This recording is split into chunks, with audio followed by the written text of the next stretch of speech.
इंद्र, धर्णेंद्र, विद्याधर, राजा महाराजाओं द्वारा पूज्य जिन भगवान के चरणों को नमस्कार कर मैं पद्मरथ राजा की कथा लिखना हूँ, जो प्रसिद्ध जिन भक्त हुआ है।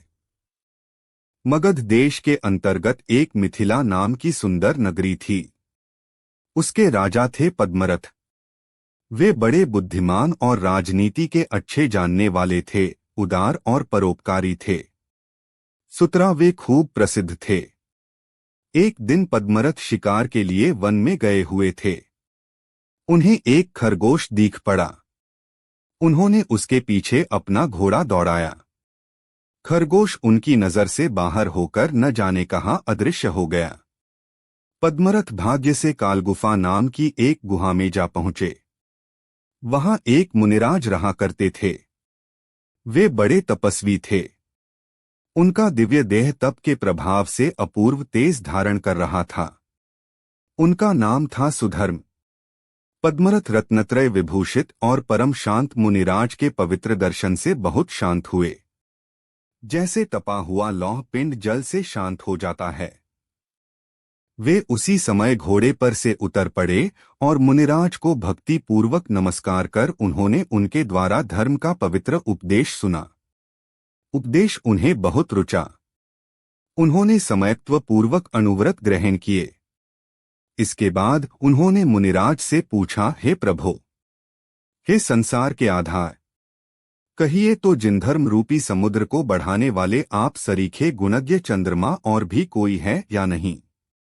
और है तो कहाँ है? हे करुणा सागर, मेरे इस संदेह को मिटाइए। उत्तर में मुनिराज ने कहा, राजन, चंपानगरी में इस समय 12वें तीर्थंकर भगवान वासुपूज्य विराजमान हैं।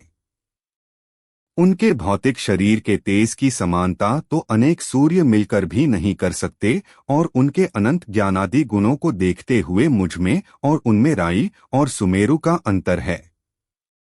भगवान वासुपूज्य का समाचार सुनकर पद्मरथ को उनके दर्शन की अत्यंत उत्कंठा हुई। वे उसी समय फिर वहां से बड़े वैभव के साथ भगवान के दर्शनों के लिए चले। यह हाल धन्वंतरी और विश्वानुलोम नाम के 2 देवों को जान पड़ा। सो वे पद्मरथ की परीक्षा के लिए मध्यलोक में आए। उन्होंने पद्मरथ की भक्ति की दृढ़ता देखने के लिए रास्ते में उन पर उपद्रव करना शुरू किया। पहले उन्होंने उन्हें एक भयंकर काल सर्प दिखलाया। इसके बाद राज्य छत्र का भंग, अग्नि का लगना, प्रचंड वायु द्वारा पर्वत और पत्थरों का गिरना, असमय में भयंकर जल वर्षा और खूब कीचड़मय मार्ग और उसमें फंसा हाथी आदि दिखलाया। यह उपद्रव देखकर साथ के सब लोग भय के मारे अधमरे हो गए। मंत्रियों ने यात्रा अमंगलमय बतलाकर पद्मरथ से पीछे लौट चलने के लिए आग्रह किया, परंतु पद्मरथ ने किसी की बात नहीं सुनी और बड़ी प्रसन्नता के साथ नमः श्री वासु पूज्याय कहकर अपना हाथी आगे बढ़ाया। पद्मरथ की इस प्रकार अचल भक्ति देखकर दोनों देवों ने उनकी बहुत बहुत प्रशंसा की। इसके बाद पद्मरथ को सब रोगों को नष्ट करने वाला एक दिव्य हार और बहुत सुंदर वीणा, जिसकी आवाज 1 योजन पर्यंत सुनाई पड़ती है, देकर अपने स्थान चले गए। ठीक है, जिनके हृदय में जिन भगवान की भक्ति सदा विद्यमान रहती है, उनके सब काम सिद्ध हों, इसमें कोई संदेह नहीं। पद्मरथ ने चंपानगरी में पहुंचकर समवशरण में विराजे हुए 8 प्रतिहारियों से विभूषित देव विद्याधर, राजा महाराजाओं द्वारा पूज्य, केवल ज्ञान द्वारा संसार के सब पदार्थों को जानकर धर्म का उपदेश करते हुए और अनंत जन्मों में बांधे हुए मिथ्यात्व को नष्ट करने वाले भगवान वासुपूज्य के पवित्र दर्शन किए, उनकी पूजा की, स्तुति की और उपदेश सुना।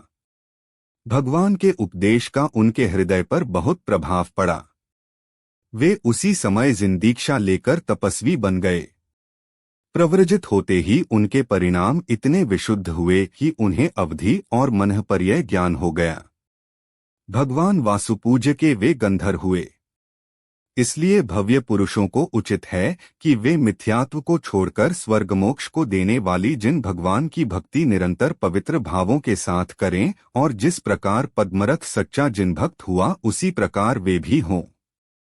जिन भक्ति सब प्रकार का सुख देती है और परंपरा मोक्ष की प्राप्ति का कारण है, जो केवल ज्ञान द्वारा संसार के प्रकाशक हैं और सत्पुरुषों द्वारा पूज्य हैं। वे भगवान वासुपूज्य सारे संसार को मोक्ष सुख प्रदान करें, कर्मों के उदय से घोर दुहक सहते हुए जीवों का उद्धार करें।